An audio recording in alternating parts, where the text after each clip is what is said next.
On va commencer tout de suite par la tension qui se règle tout en haut de la machine à coudre avec un petit curseur. On va le positionner dans la position 4 qui est la tension normale. Juste en dessous, on a un deuxième curseur qui va nous permettre de régler la longueur des points.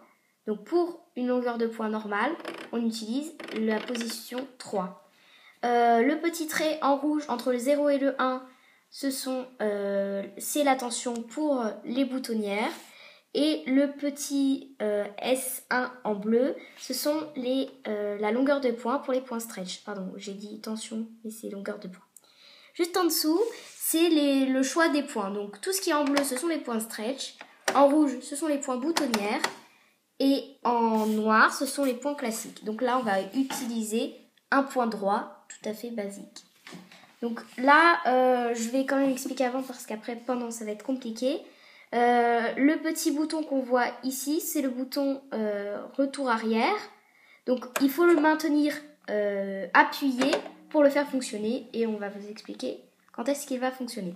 Donc là, on va vous montrer donc d'abord tous les points qu'on peut réaliser sur cette machine à coudre. Donc ça, c'est la Singer Tradition.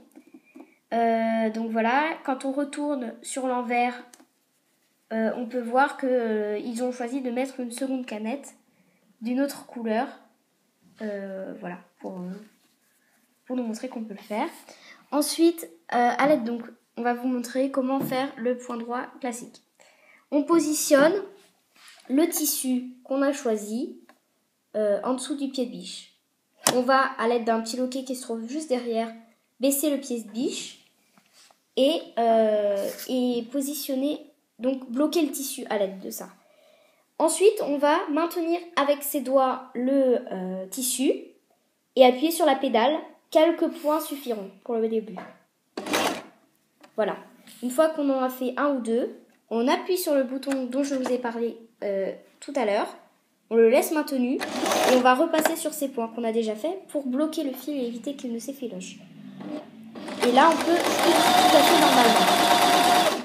Une fois arrivé en bas de notre couture, on va reprendre notre point, réappuyer sur notre bouton retour arrière et refaire la même opération pour bloquer de nouveau le fil et éviter qu'il ne parte avec le temps. Voilà. Ensuite, on va relever le pied de biche, écarter le tissu. Donc si ça marche pas très bien, il faut actionner un peu le rouleau qui est juste à côté. D'ailleurs, ça ne marche pas très bien. Donc c'est ce rouleau-là. Voilà. Donc là, on a réussi à le débloquer et on vient couper les fils pour couper les fils, tout simplement. Donc, ça donne un résultat comme ça. Et sur les côtés, on voit bien que c'est plus épais.